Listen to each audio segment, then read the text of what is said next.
Ladies and gentlemen, I'll call this meeting to order. The Chicago Metropolitan Agency for Planning. The meeting is being live streamed. Members, in order for online attendance to hear, please make sure you are unmuted and your microphone is when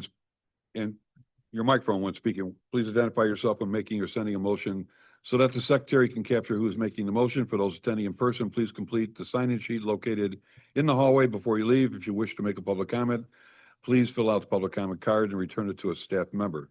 For those participating via Zoom, please keep your microphones muted unless you are called upon to speak. When appropriate on the agenda, we will request comments from those online, and you can indicate your desire to speak via the chat box. Staff is monitoring Zoom and will recognize you when it's your time to speak. Aaron, please call the roll.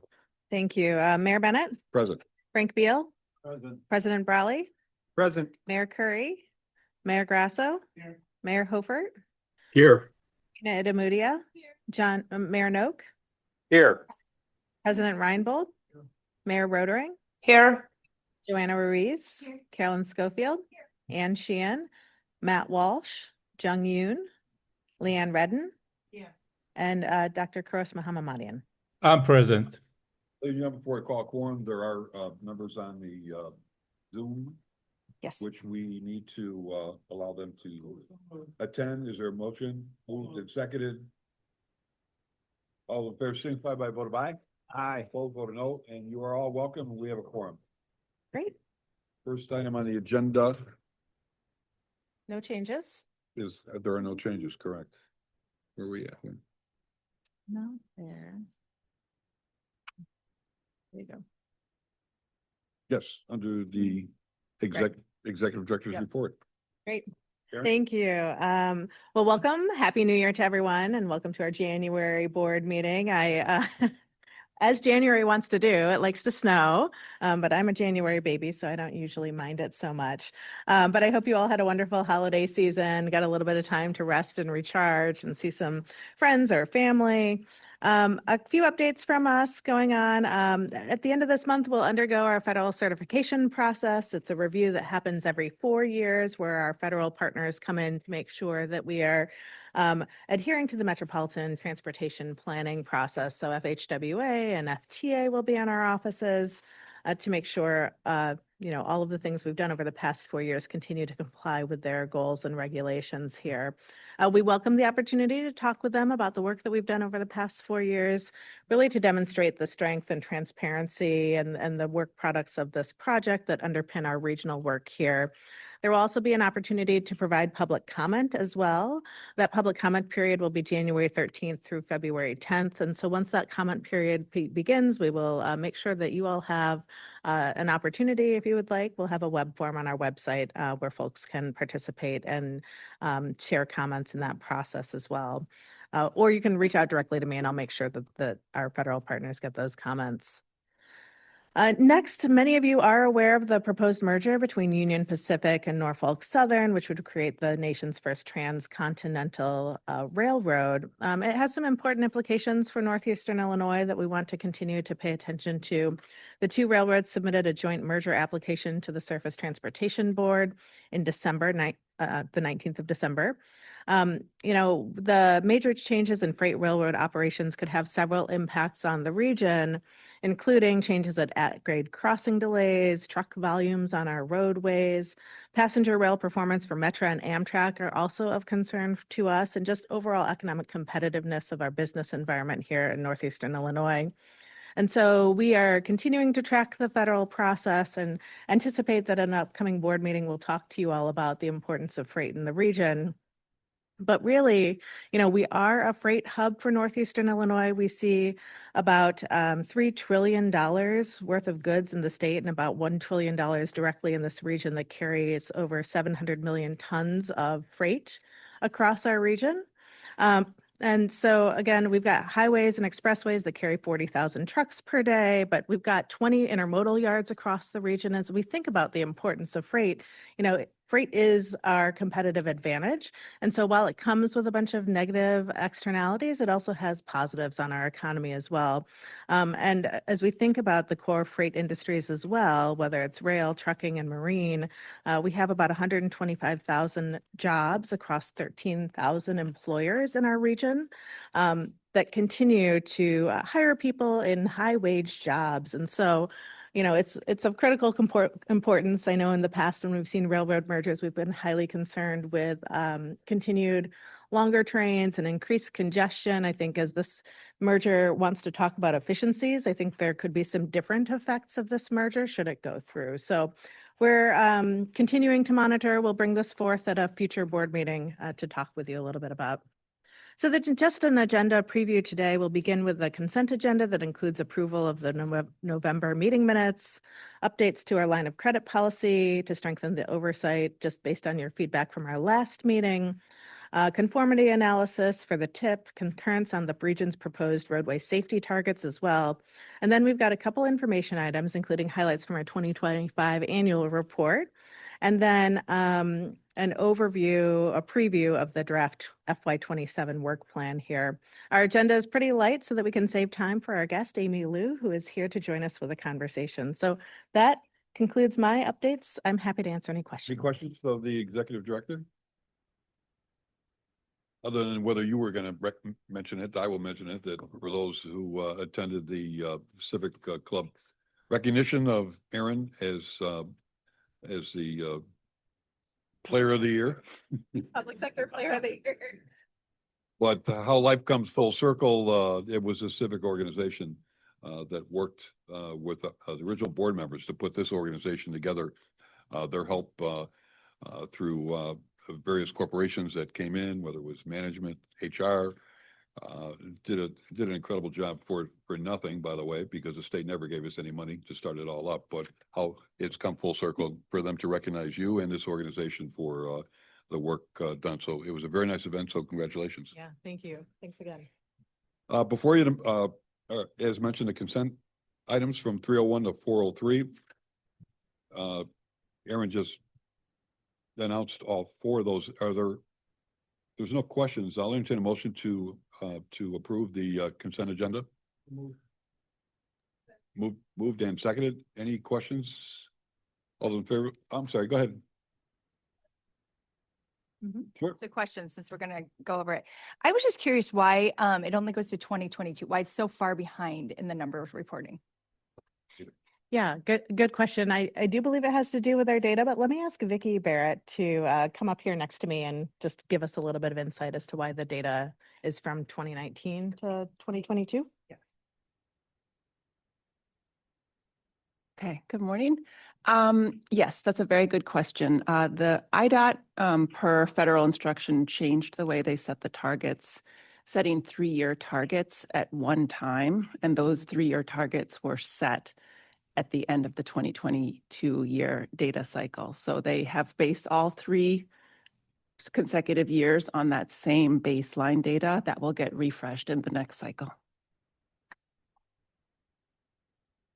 Further questions? Again, all those in favor signify by a vote of aye. Aye. Opposed, vote of no, and the motion carries. Great. I'll just recognize that we've had Matt Walsh, Mayor Curry join us since we started for the record. Thank you. Welcome. Next item is the CMAP annual report 2025. Aaron? Great. Well, at your place this morning, I'm pleased to present you with our annual report. Our team does a nice job of trying to think about how we make this continually engaging. This year, they used a newspaper format, which was a pretty unique idea, and I'm proud to share it with you this morning.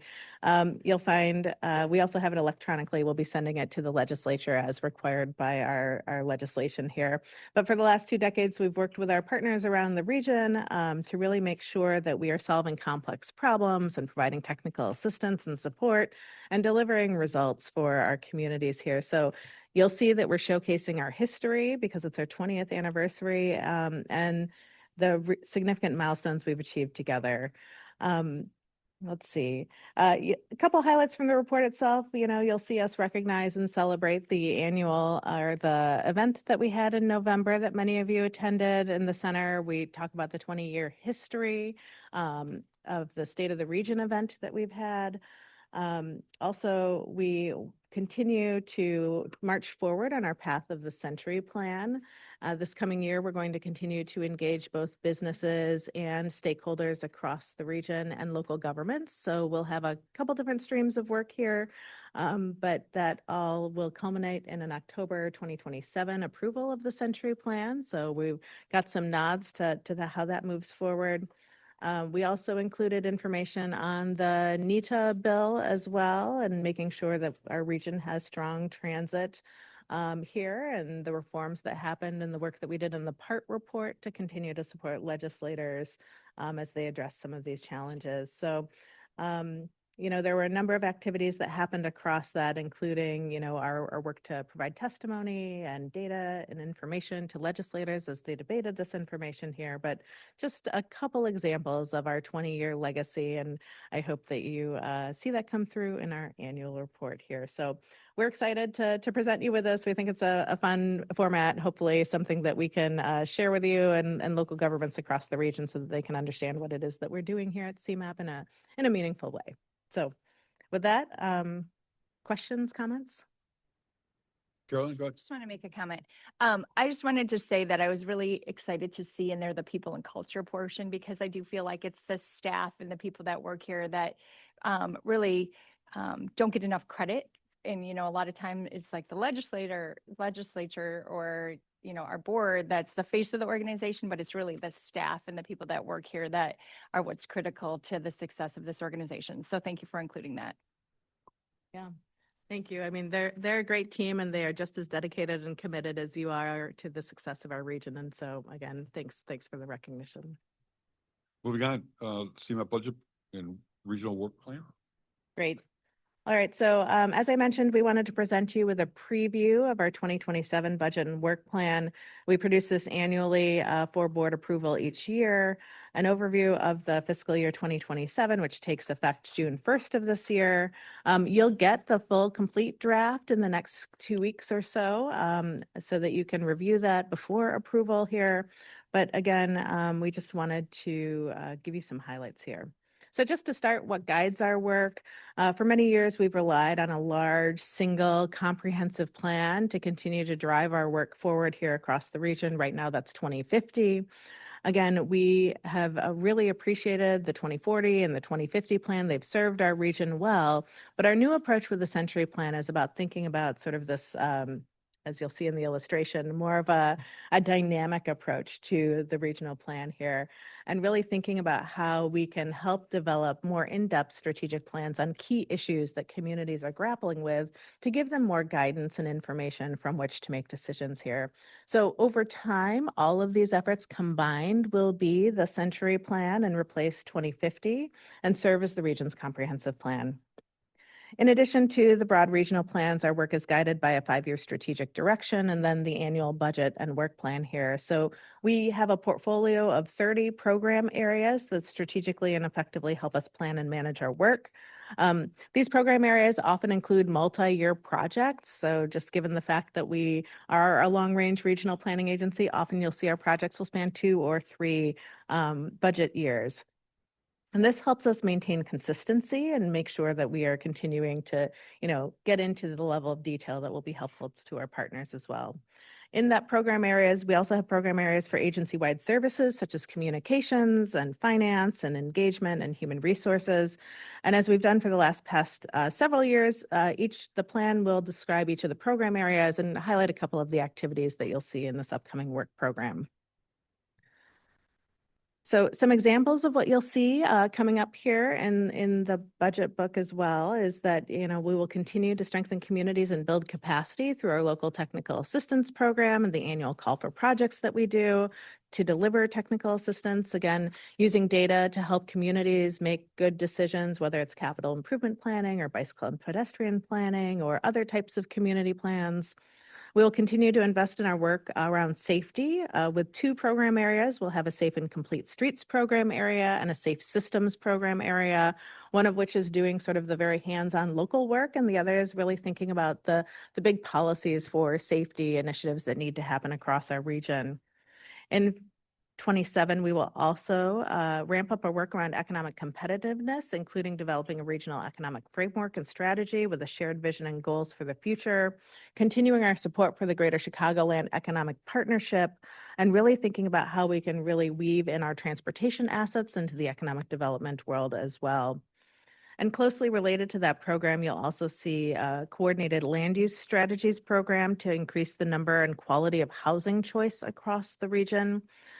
This includes assisting communities with housing and land use policy in a very direct way. And then we will complete the FY27, we'll complete the 26 Regional Transportation Plan, which will include identification and evaluation of regional capital projects. So you'll hear more about that at a future meeting.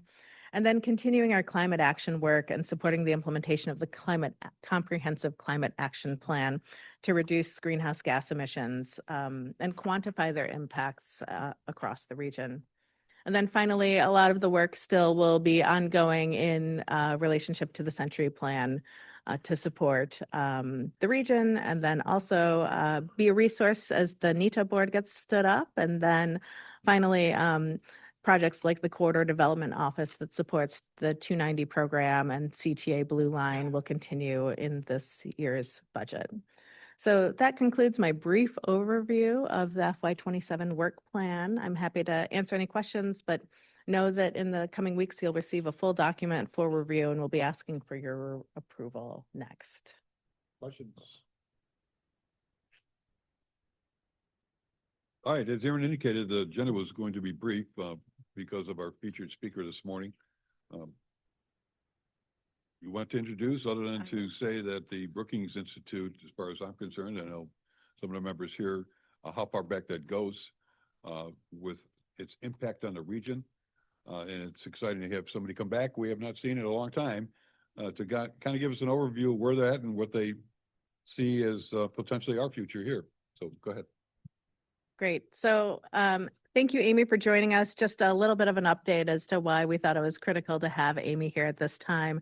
You know, at the end of last year, we had our foresight consultant come in and talk about futures and what we should be thinking about and what's on the horizon and what are those risks and opportunities that might impact the way our region is shaped. We shared some initial findings from the scenario planning at our State of the Region event, which we plan to bring the final report for you to review and discuss next month. But as the Century Plan work is in full swing, we thought it would be helpful for us to think about, you know, how we're going to be approaching our analytical work into the future. And so, again, reminder, we're targeting completion of this plan and adoption in October of 2027. And next year, we're going to host a series of workshops with our local governments across the region based on regional trends. We're also going to have a stakeholder series where we're talking about sort of key issues across the region that are critical that we need to address. And I think, again, this is where you have the opportunity to really weigh in and help us shape what that looks like moving forward. We really do want to engage our public sector partners, but also make sure that we're bringing the philanthropic community along, that we're bringing the business community along, that we're thinking about how we can co-create this Century Plan and in a way that really helps us organize for impact. And so that's what Amy's here to talk about with us. Our first forum will be next month. It'll be focused on housing in partnership with Lake County because we've been doing a lot of work up there with those partners. But we're also trying to get people out to see what, you know, communities look like, how people get around and feel and touch, you know, and understand what it is, the challenges that communities are facing. So again, we're going to take everything we learned from this conversation and more and really figure out how we continue to shape the Century Plan in a way that really helps us do some good work on behalf of the region, because I know we're all facing critical issues, whether it's budget, whether it's energy, whether it's water, you know, and CMAP really wants to be an organization that can help us make positive change. So with that, Amy, thank you so much. I know you've been here talking, you helped us stand up the GSEP initiative. Your insights have just been so appreciated from a regional perspective. And so I'd love to turn it over to you to give us some overview. Thanks, Aaron. Morning. Good morning. There's a little button. Yep, push the button. All right, that works. Perfect. That way folks online First of all, it's here. really wonderful to be back here in Chicago. Just a little bit about me. I grew up in Illinois. So I grew up in Bloomington Normal, went to school in this area. I have family in this region. So I have a real soft spot for this community and for the state as a whole. And by the way, I loved coming here with the snow today. So it was a great way to welcome me. I do want to congratulate CMAP for its 20 years of impact. I really want to congratulate Erin for her leadership and her very thoughtful approach to the Century Plan. You know, in preparing for this meeting today, I just want to say you clearly have a leader who really wants to make sure this effort is relevant and meaningful. Now, I've spent nearly 30 years working with local and regional leaders around the country, including with peer organizations like CMAP. So I've been around the block. And as you heard, I remember when Metropolis 2020 was formed and advocated for the creation of CMAP. I've seen big initiatives come and go. I've seen regions grow, decline, reinvent themselves. I've seen all kinds of leadership transitions in communities. And I believe this is one of the reasons that Erin asked me to offer some thoughts about what CMAP ought to consider as it develops the Century Plan, because I've seen a lot of efforts to strengthen regions. So I know you, as Erin mentioned, you've already participated in a planning exercise where you thought about big trends, big challenges, you reimagined alternative future scenarios for Greater Chicago. Well, I'm here to urge you to also reimagine the future of CMAP. And that's because plans are only as good as the capacity to execute them. So I'm going to talk to you today about building the capacity for impact and some lessons for organizing for success. As we've already heard, CMAP's made a lot of great inroads these first 2 months, and with these 2 plans, I was actually really impressed to hear about all the progress all of you have made with this organization, with each iteration of these plans, whether it's increasing technical assistance to the jurisdictions, the formation of a new regional economic development entity, the historic funding for regional transit. All of these achievements were possible because of the intentional decisions by CMAP on how it was going to engage. So as you head into the Century Plan, I just want to encourage you to also not forget to accompany big ambitions with big capacity. In other words, like these plans, CMAP ought to have its own plan for how it's going to keep evolving to have and deliver greater impact for this community. So this morning, I'm going to walk through 3 items just to prod your thinking.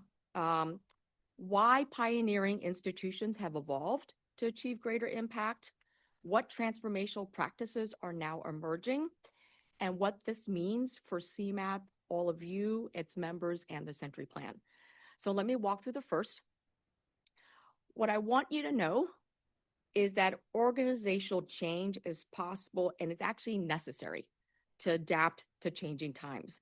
Every field has seen its core institutions evolve, or if they don't, they get disrupted by other institutions. So in the community development field, CDCs were first created to develop affordable housing. Now the leading groups are focused on neighborhood and economic transformation. In economic development, the economic development organizations have been primarily focused on branding and business attraction.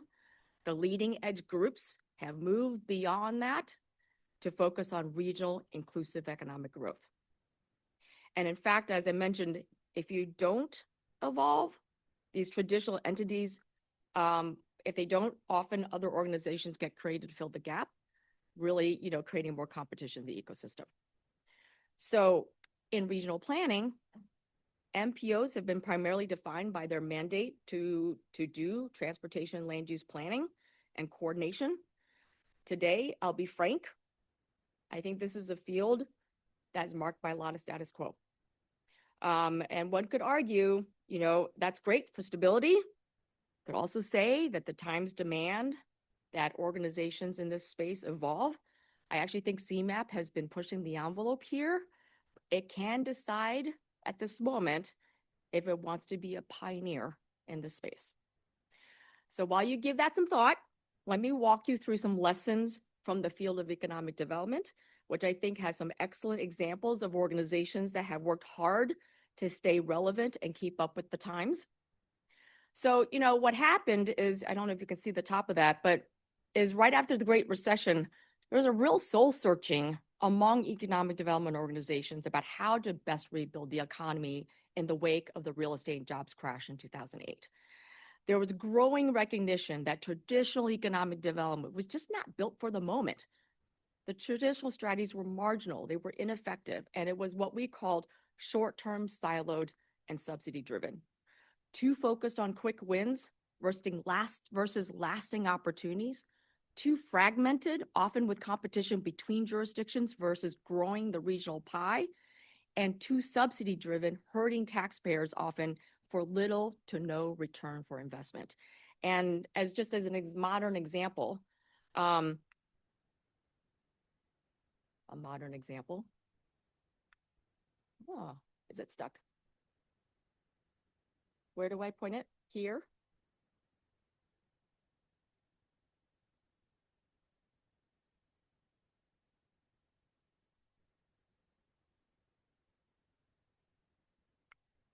There we go. So this is an example, a modern example of this, which is this past year, Virginia gave away $1.2 billion in local tax-based revenue for data centers, just in 1 year alone, for only 20 to 50 jobs per site, while the centers consume a lot of water and energy, which we're going to come back to, by the way, later today.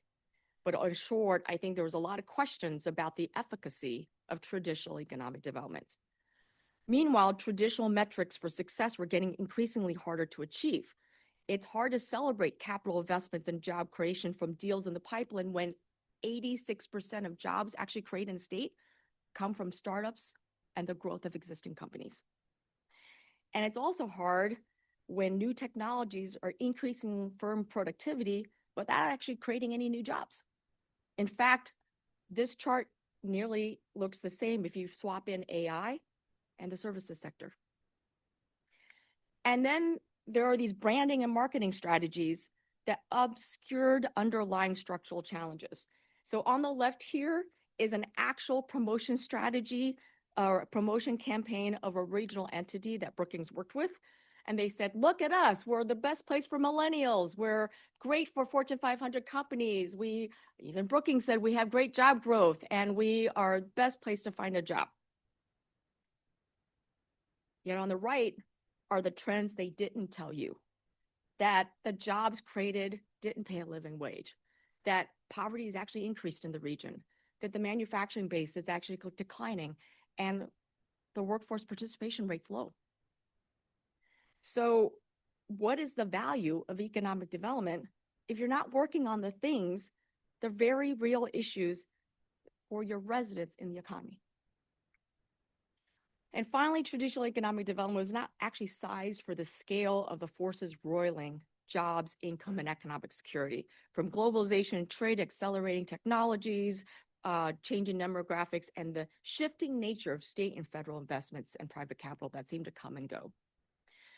Now, the organizations that Brookings worked with were really eager to no longer sit on the sidelines of the economy. I remember one leader who actually said to me they felt like their work was kind of marginal. So what emerged was a new framework for growth based on what the academic literature says matters to growing the economy.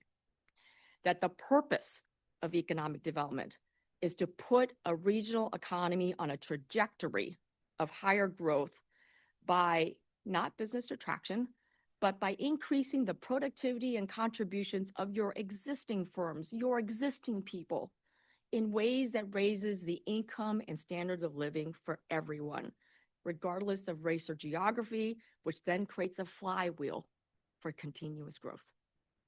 We called this growth, prosperity, and inclusion.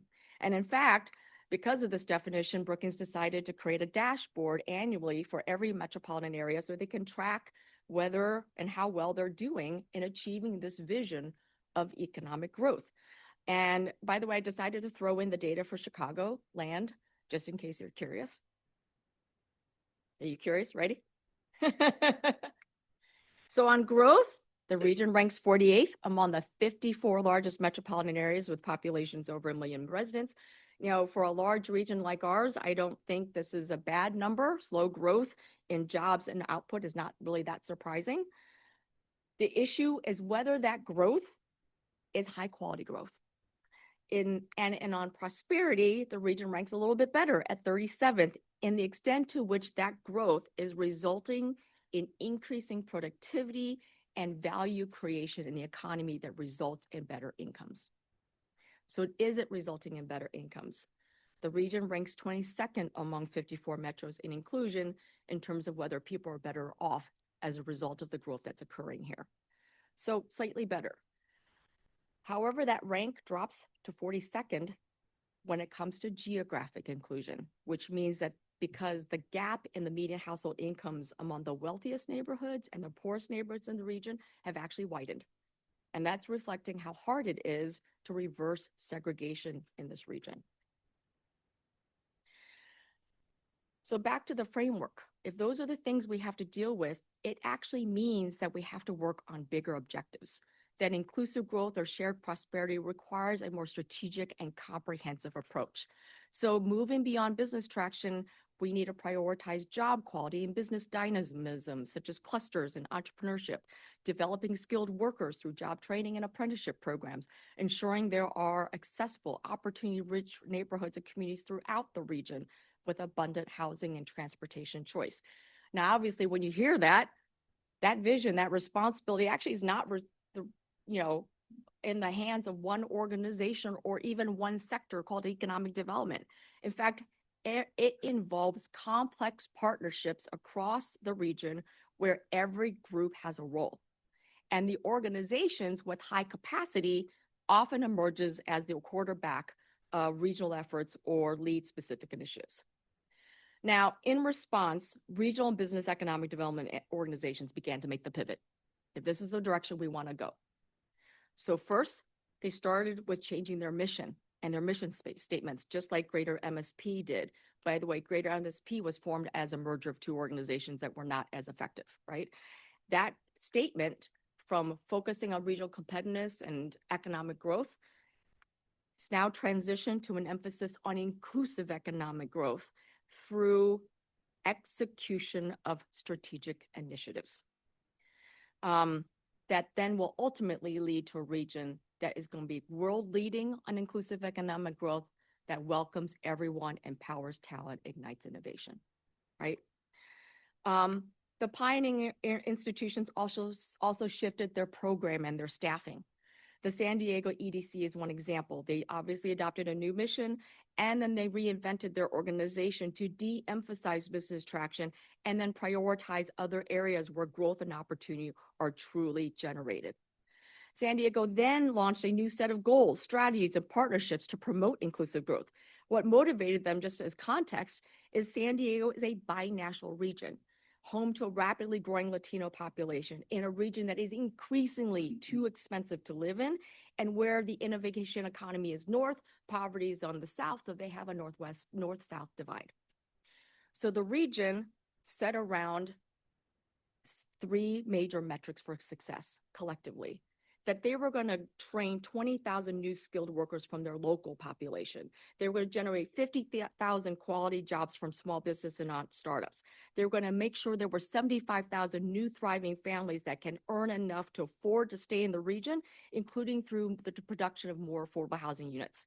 And then EDC partnered with all these organizations to launch programs and initiatives to collectively reach these goals and measure progress along the way. Imagine this could be something, setting aspirational goals, that the Century Plan does, right?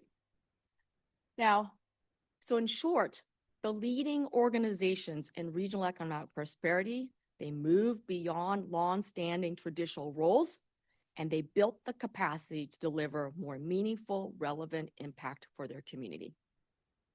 So where is the field now? What does transformational practices look like today? So beyond San Diego, Minneapolis, there are regions at the vanguard of transforming their economies towards leadership in next generation industries and ensuring there's greater mobility, upward mobility for everyone.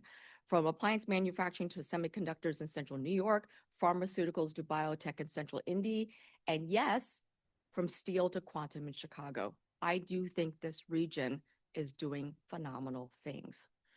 What makes these regional efforts transformational? First, these leaders and organizations are activating two types of capacities. On the left, they're building powerful coalitions horizontally within their region across government, business, university, community, philanthropy, and they are working vertically, collaborating up with their state and their federal partners, and also collaborating down with their downtown, neighborhood, or business district organizations. As they organize, they are demonstrating the ability to do four things. They articulate a vision for future growth. They build cross-sector teams vertically and horizontally to achieve that vision. They then secure capital to finance their efforts. And then they execute, designing, overseeing, coordinating a suite of initiatives to deliver this vision. And that suite of initiatives often looks like this, reflecting the scale and complexity of a regional economy, including, again, a focus on land use and placemaking, in which the vision of a modern, inclusive economy shows up physically, often revitalizing key neighborhoods or jurisdictions across the region. And lastly, these regions go beyond business as usual to something more transformative. And I've already covered a lot of this already, so I'll just be brief. There's a shift in focus from transactional to market shifting. There's a shift in investment from siloed dollars for different projects to co-investment in just a few big moves. There's a shift in alignment from individual organizations executing their individual pieces to now aligned delivery across multiple organizations. And this whole approach, I know it sounds impossible. It's really indeed much harder, but it can be done. And it's actually being done. The reward is actually more meaningful. And so I want to close this section with one story about Central New York, which is now, I think, a real model of regional economic transformation. And while Central New York is a smaller region, there are some parallels to Chicago. And so one is that CMAP, like CMAP, Center State was formed in 2010 as a result of a merger between two organizations. This was a region that was hit hard by deindustrialization. They were ravaged by decades of job loss and population loss. They had a weak fiscal capacity and one of the severest instances of segregation and concentrated poverty in the region or in the country. Given that, this organization's mission was clear. They had to create a region where businesses thrive and all people prosper. And so over the course of the 15 years, this entity worked to modernize existing clusters. It housed the region's premier entrepreneurship and business incubator. It had a staff that worked on workforce development. They prioritized reducing poverty as a business mandate. They built trust with a wide array of organizations, from community groups to philanthropy to universities to their governor to their state, very powerful state senator, Schumer, to make their vision possible. And thanks to these efforts, Syracuse today is ground zero for the nation's growing AI semiconductor manufacturing industry in the United States, with Micron investing $100 billion now in Central New York, matched by federal, state, local, and philanthropic investment. This is not because they had a killer deal, an attraction deal. Micron, some unique thing that happened. Micron could have gone anywhere, but they chose Central New York because this region had nurtured because this community has spent many, many years strengthening its own research and industry assets and supply chain. They had an inspiring, inclusive vision for the future, and they had built a collaborative civic culture in which a major employer like Micron, if I'm going to put $100 billion, I can see myself in this industry flourishing for generations to come. So it's not by accident. It's the work you do inside the region that attracts big opportunities like this. And so this is what economic transformation strategy looks like in Syracuse today. I don't want to go into all these details, but the most important to know is they focus on job quality, with the bulk of that going to local residents. They want to make sure that these jobs are accessible through job training and wraparound services through and partnerships with community colleges. They obviously want to make sure they protect cost of living as all this investment comes in. So they partnered with the state to make sure there was investments in affordable housing. And by the way, with Micron, they created a community investment fund for childcare and services for the local population. And they wanted to make sure that the investment in Micron in that community spread to the surrounding regions. So the state worked with them to also make sure all the regional councils around Syracuse benefited, invested in their own assets to participate in this growing economy. So did this make a difference? And I just want to show you, after 15 years of evolving capacity, did it work? 10 years ago, the Syracuse region ranked bottom on every one of these categories of growth, prosperity, inclusion. And if you call the Chicago numbers, you're pretty middling. Where do you think Syracuse stands today? The region is not a fast job growth area. It's still older industrial community, but the jobs it does have, it's really good. High quality jobs with good pay in highly competitive industries that have catapulted the region to 15th among the large metros in prosperity. And interestingly enough, the Syracuse ranks 17th on economic inclusion, measured by how well median household incomes have improved in the region for local residents. And the region ranks 7th on racial inclusion, on the extent to which these economic gains have been experienced by workers of color. So in short, building the capacity for economic transformation towards a brighter future, it is possible and it pays off. So what does this all mean for CMAP, its members, and the Century Plan?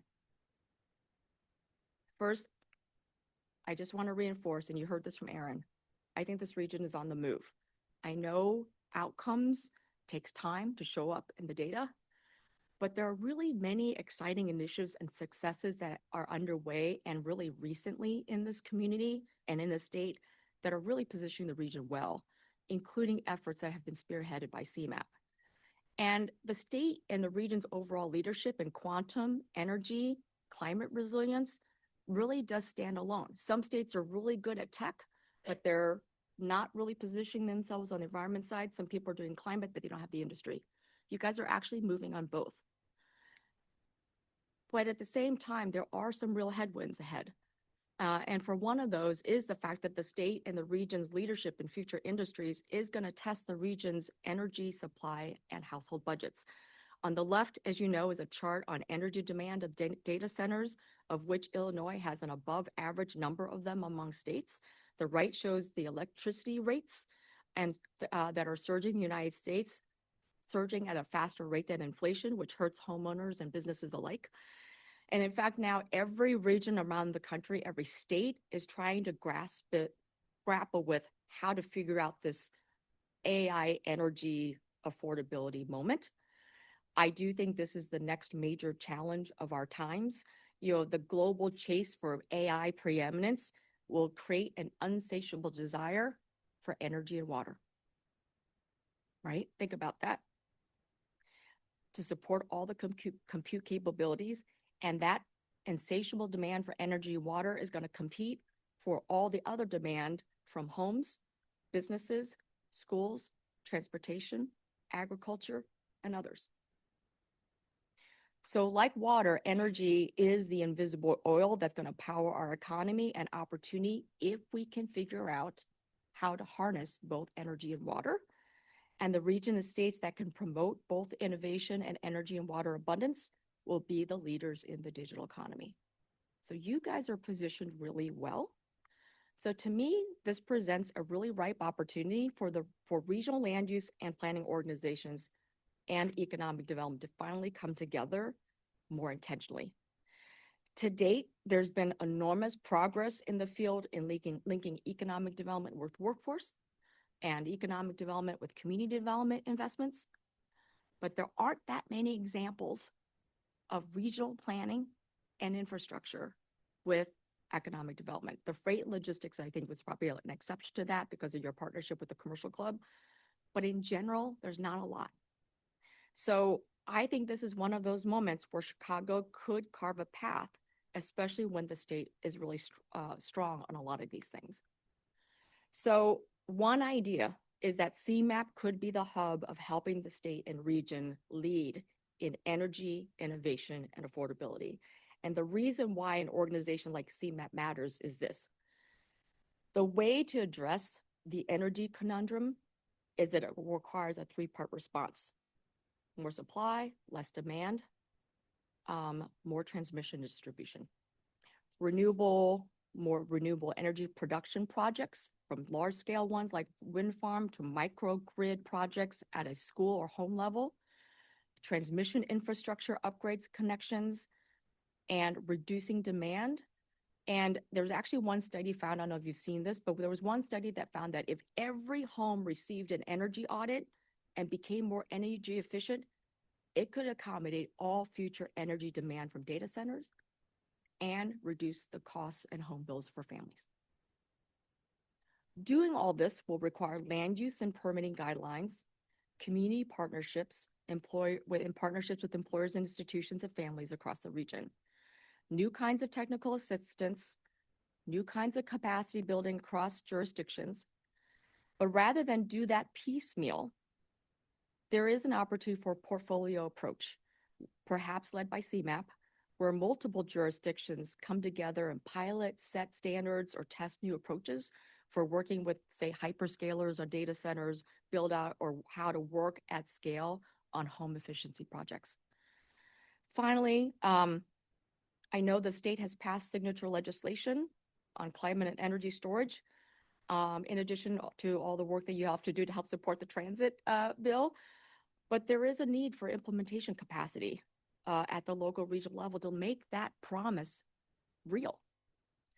So anyway, this is just one way to think about the possibilities for this community and how to test the capacity of CMAP to rise to this moment. I'm going to close where I began, which is that the Century Plan ought to come with a CMAP plan. Thoughts on how this organization is going to evolve to deliver more impact. But that CMAP plan is ultimately up to the people in this room, right? Board members are really critical to determining what constitutes organizational success and capacity for the staff. So I know that Aaron is really eager for your input and partnership on this question.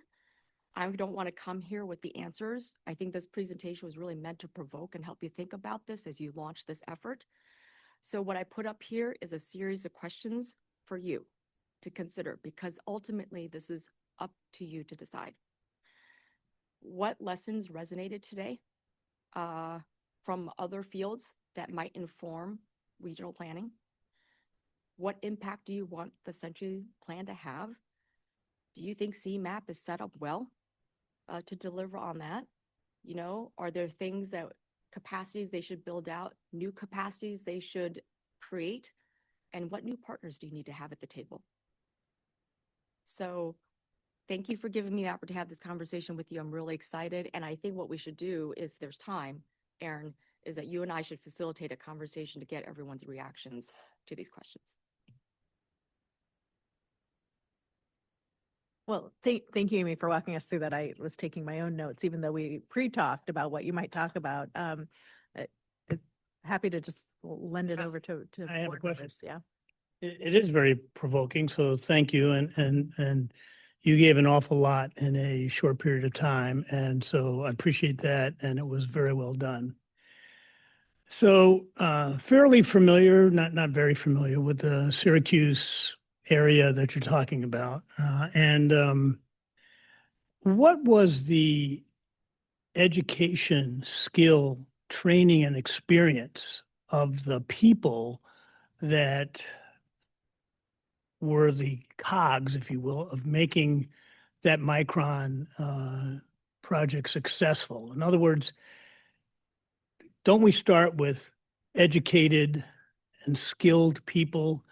And I think that one of the real problems here in Illinois is that we are so property tax based for education that it impedes education, skill, and opportunities in this state.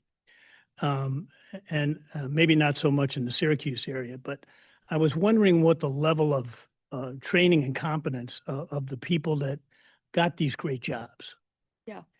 So, human capital absolutely matters. However, given the environment today, it's the ability to produce talent over the long haul. That's the most important. Not that you have them, but that you can produce them. And so even when Columbus was on this map, right? And we spent a lot of time with Columbus that landed the Intel deal. And if you go behind why Intel ended up there, the first thing they said was the civic culture. The thing that makes a big an Amazon land in HQ2 in Northern Virginia, or a Micron land in Central New York, or an Intel land in Columbus, is because there is predictability, stability, and transparency in solving over a long haul how to make the sector grow and stick and be dynamic over time. A big company like that, if I'm going to put a lot of investment, I want to be able to trust you. I need to be able to work with organizations. I need to see that the universities and the community colleges and the jurisdictions and mayors and the suburbs all work together, that there's no like backstabbing and tensions between organizations. They want to see that. So the first thing is cohesion and trust. If they can see that dynamic in the community, they want to be part of it. And then the second is, yes, there's still a lot of poverty in Central New York, right? But what is different here, and by the way, Micron's really worried about the ability, and so is Intel, about the number of workers they need. But Onondaga Community College immediately created a program for that was specific to the growth of Micron. And then the community college had support from all the community services, United Way, and philanthropy to make sure there were wraparound services to make sure that the local residents can actually participate in these jobs. And and then a lot of employers adopted apprenticeships to help do this. So all I'm saying is it is the capacity, right, to generate talent tied to what is needed for this particular sector. I think you're making my point. I Yep. think that Micron looked and assessed the ability of the community there to produce the people it needed. Yes. So, which meant it did the analysis into the infrastructure of education experience. Not everybody needs to have a super education, of course, but they do need the basics and they do need training.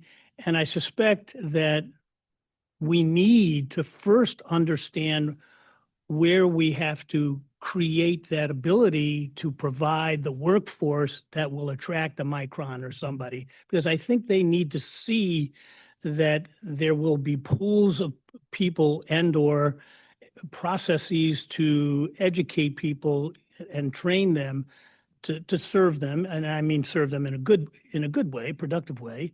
And I think we have to assess that ability here in the Chicagoland area, which I think is woefully inadequate in certain areas based on the way we have funded education in this state, which is dreadful, in my opinion, and causes the very thing we're trying to eradicate, which is the uncertainty of certain populations to even get a quality education because it's funded on property taxes that can't afford the best. So I'm hearing what you're saying. I'm glad you're challenging us. It is provocative, but I think we have a real challenge here in the Chicagoland area to provide that base to attract the Microns and the Intels to stay here. Although we do have the data center that's coming on the south side. So I'm encouraged. So thank you.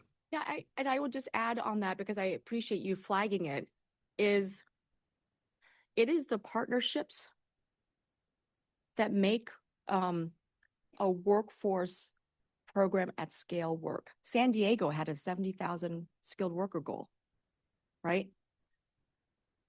To achieve that requires a lot of people coming together, including employers. It's the ability to build the partnerships at scale. So you're not doing City College has one partnership here, and then this community college has another partnership over here. It's the alignment. So that's the opportunity I think I'm trying to stress for you all.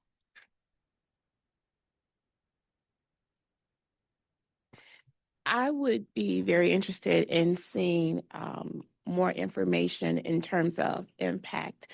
When you talk about Syracuse and this is supposed to have a regional impact, what did that impact look like specifically for Syracuse? And then what did it look like for the suburbs that surround it?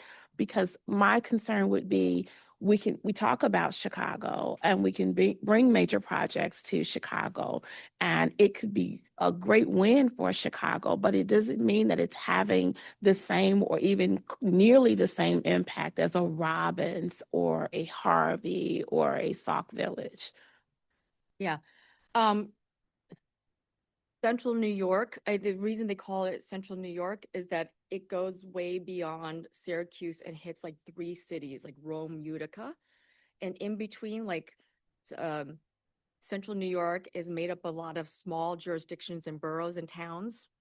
And so in order for Center State CEO to be effective, they actually have to build relationships across the entire Central New York region, which means suburbs, it means exurban areas, it means rural towns.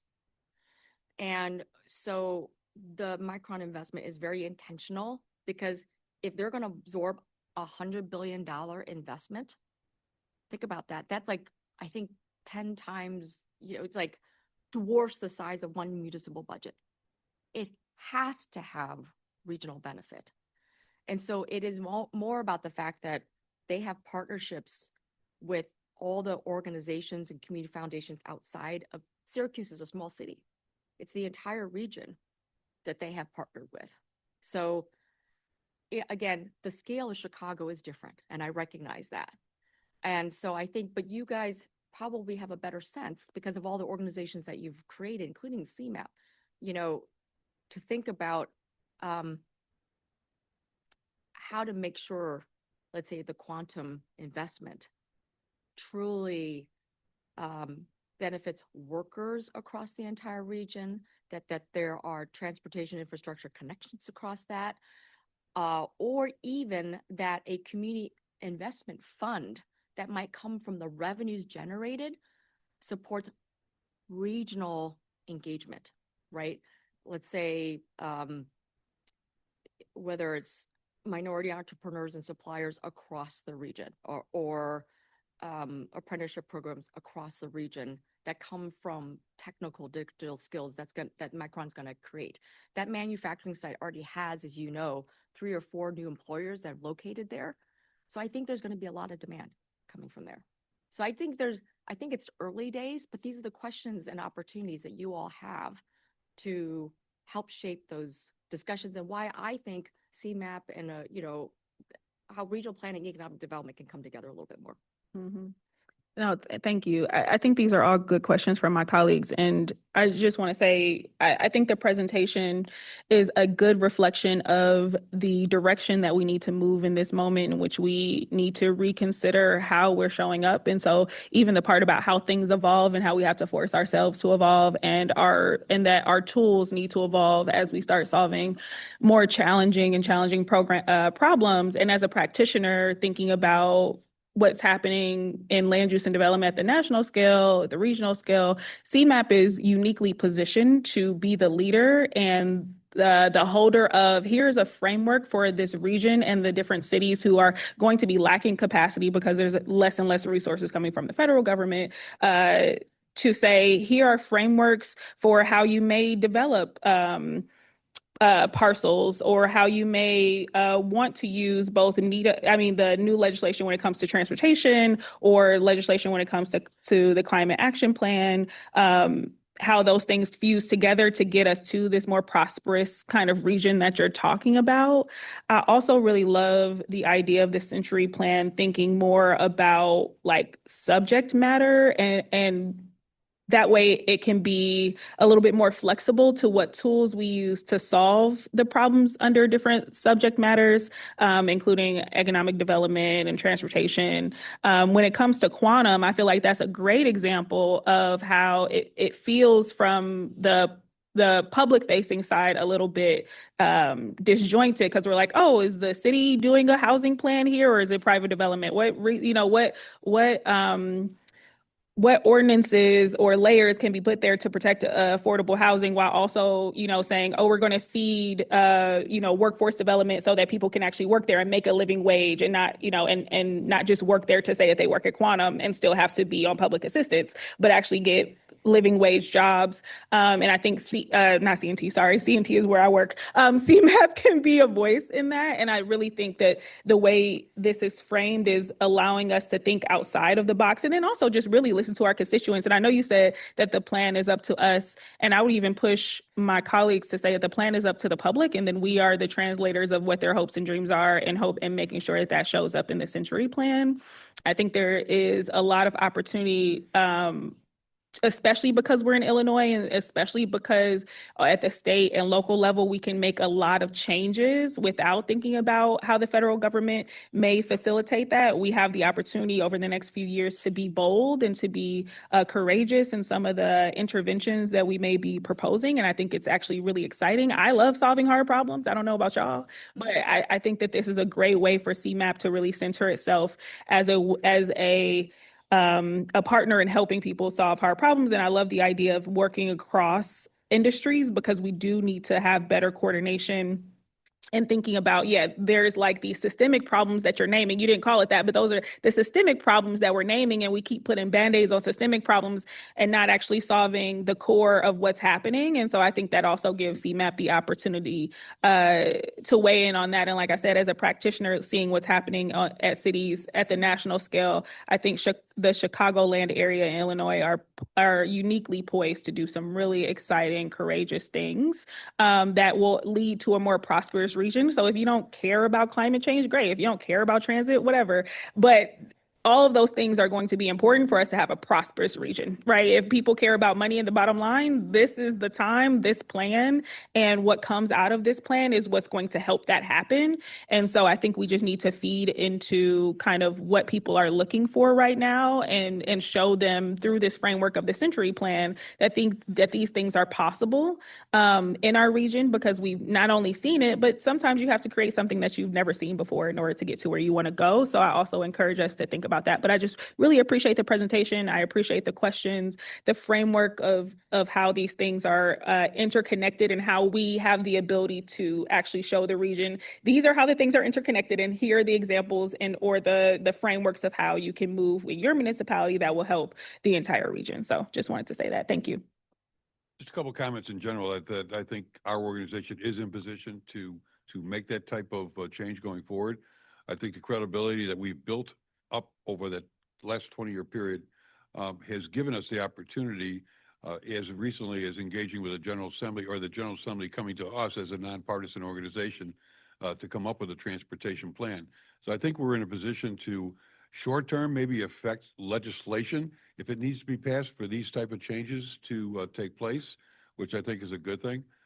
In mentioning, though, the locations, short-term or traditional theory out there has been a company will choose a state who gives them the most benefits, the most incentives, monetary incentives, maybe even versus what area can provide the inclusiveness of that area, education, certain aspects of infrastructure that may help that. Is in the case of New York, was there an incentive given by the state of Illinois for them to locate? There ultimately was. I think that's a problem that we've seen traditionally, has been the competitiveness of states who can give out the most money, who can provide them security, as we've seen unfortunately in Wisconsin with the Fox Foxconn, those type of corporations that may come in and make those kind of promises, get the incentives and never work it out themselves. I'm not discounting what has happened in Syracuse, but I think not to discount the Chicagoland area with its educational base, with its, opportunities for that we provide with infrastructure as we just, look forward now to a new transportation plan going forward. So is there a crossover here, a little bit of a mix of the excitement and incentive or the success, I should say, versus behind the scenes, some of the things that may actually also be involved? I don't want to prolong this, but look at the Chicago Bears. They want to invest, $5 million now or $3 billion in a stadium, and they're coming to the state of Illinois and saying, we also want to have security going forward, guarantees regarding costs. So that, that's the other issue out there is the true issue out there. Is there a give back in actual dollars, which again would take away from the public? Okay. Whether a school district gives up its property tax initiative for the next 20 years to a corporation, again, $3 billion in the region certainly is going to help economically create some jobs. So I'm just looking traditionally. I know we want to get away from that, but that still seems to be a hanging chat here to not necessarily trust or doubt or have a doubt as to that type of big success. Well, I'm not going to comment on whether or not the Bears are going to end up in Indiana. But I will just tell you in a broad level that incentives are not the primary reason why companies locate somewhere. It certainly is a sweetener, but it is not the primary reason. And also, 9 out of 10 times, taxpayers are worse off. The amount of money that went to Foxconn and then no jobs were created. Indiana gave a huge amount to Carrier. And then the CEO announced it was going to lay off people and automate the jobs. So the retention tax subsidy to keep them, resulted in that. And then let me give you an example. Virginia, remember the competition for Amazon. Chicago is very much involved in that. It ended up coming down to New York and Virginia. And in fact, they were announced they were going to go to both. And New York dangled over $3 billion in tax incentives. But it was so dysfunctional, the civic environment, that it ended up not going to New York. And Virginia, cohesive, organized, everyone worked together. Their $1 billion investment didn't go to Amazon. The sweetener, the $1 billion, went to Virginia Tech to grow all of these computer science engineers to support the industry and transportation improvements. That's the kind of incentive I actually think the state can actually do more of. And that's perfect to jump in now, because that was, and it kind of ties into a couple of your questions there, that I think a component that had been missing is actually the political climate in Illinois. And, and even if you look at something, CMAP has done a really good job going to what we do well. We do a really good job as focusing on the region, strengthening our region, creating regional partnerships, and keeping the region at the forefront of everything that we do. Then we create these recommendations and we pass them on to our General Assembly or to the state level, and then they take it, they transform it, and then we never respond to that. Then there's never an opportunity to say, now how do we come back to making this benefit the entire region? And in my opinion, a lot of times it comes out in a far worse form than it originated to. So and it may be, what are new capacities, or how can we test out or build? How do we bring it back? How do we bring it back to focusing on the region? How do we take, that political climate and actually make it a reality of keeping that entire region or the entire state at the center of what we want to accomplish? Because, and then I think you get on the national level, and no one wants to come when there's dysfunction in a state or a region, and especially when it's on a national stage.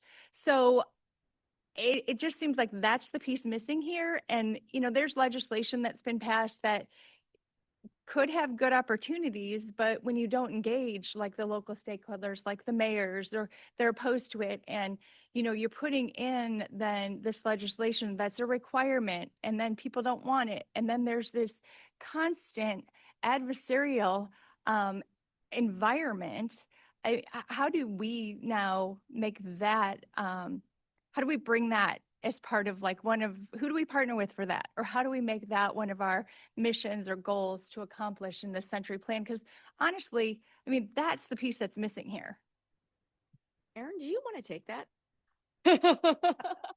Well, how do we do that? I mean, I think oftentimes when we come up with like bold ideas or plans or vision for the future, right, it's that we do deliver them, and then we don't necessarily have that next relationship to keep that going. And I do think that that is a place where this board collectively can have a very strong voice in taking off parochial hats and putting on regional hats and saying like, no, we do this, we care about the region, and it doesn't matter what side of the aisle we're on, but that we all care about X goal beyond whatever else. And so I do think that requires sort of a different, a little bit different of an organizational role that the board members have played in the past, if we were willing to lean in on that. That's what comes to my mind initially. But again, everybody's busy with lots of different things, and how do we make that happen? If that's something the board wants to make happen, I'm happy to make those things happen.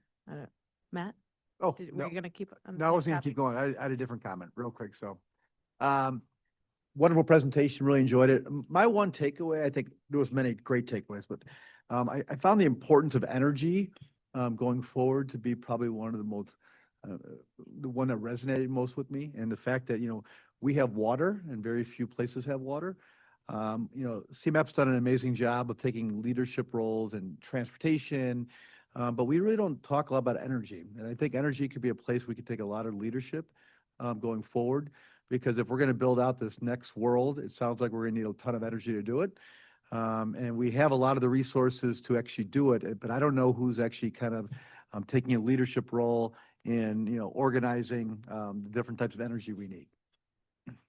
It is a new frontier, and I think it is a great space to carve out a path. Yeah. And just one other thing that I was thinking about too was we do have this big investment in quantum that's coming. They're continuing to get federal dollars in an environment where it is very difficult to coordinate at the federal level in a region that's like Chicago, right? And so that to me is a signal that that is something that is going to continue to be of utmost importance. And I think to Mayor Curry's point, right, I don't know that we've had a regional conversation about what it takes. I know the universities are, right? And we're beginning to talk with them about land use planning at the site, but they're also interested in transit access to that site, right? And so how can we ensure that that transit access goes beyond just sort of the local, hyper-local access, but they're thinking about it being, a primary location for new jobs and innovation and assets, and allowing people access to that as well. Erin, it's a great point. I want to emphasize because DARPA has committed its partnership with the quantum site, and because it's part of the defense side of the federal government, it is going to remain an untouched federal priority and a constant, I think. So I do think this is going to be an investment that endures. I do think there's also an opportunity for GSEP, because when you were asking, like, how do the other jurisdictions to support quantum needs suppliers, it needs energy innovation, it needs water innovation. There are companies, there are nonprofits that are involved in that. We could attract some of that. We can grow some of that. We can harness them more. They're probably located across the entire region. I just think there's a lot of opportunity, even for GSEP, to think about how its strategy aligns with the sector and extends it out.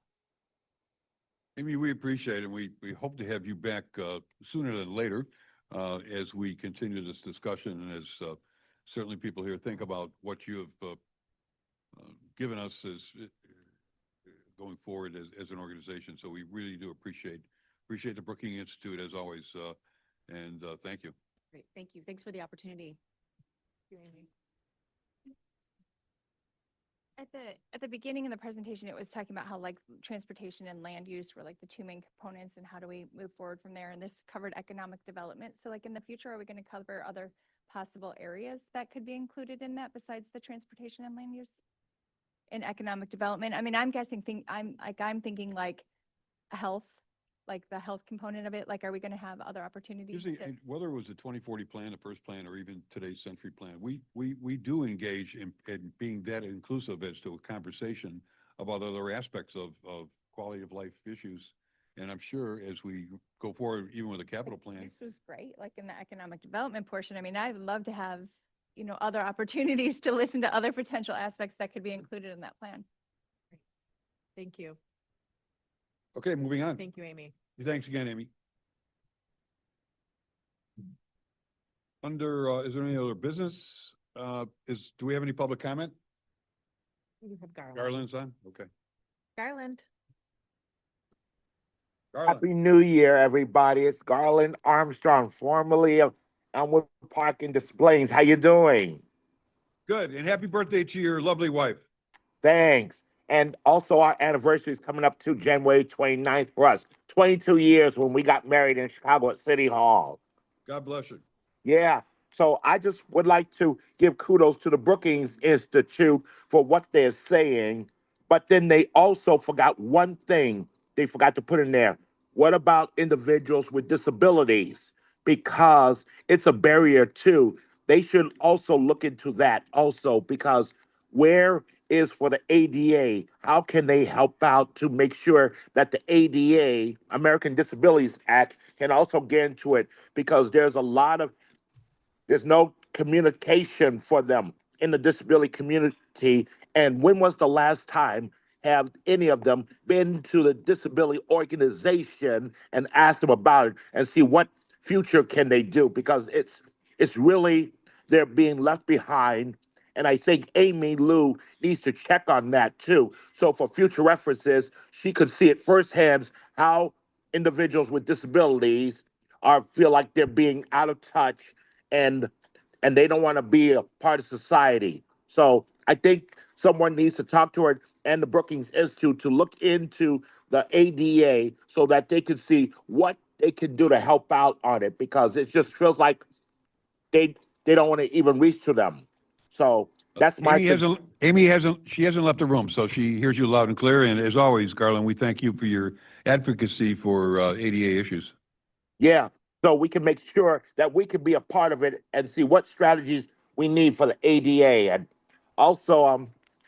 also want to give kudos to make sure that the transit keep on going. But we need more communication, especially those who cannot speak clear English, how to make sure that in reality that people need to understand what's going to be happening in the near future, especially with construction or anything, so they can be well aware and making sure that they want to said be well prepared and what's the next step going to be. So that is my suggestion, and I want to also echo too about the economics because there are some in the disability community who's also like dying fast and they want to have a healthy quality life like the non-disabled people, but how to make sure what clear um transparency to make sure that they are part of it too. So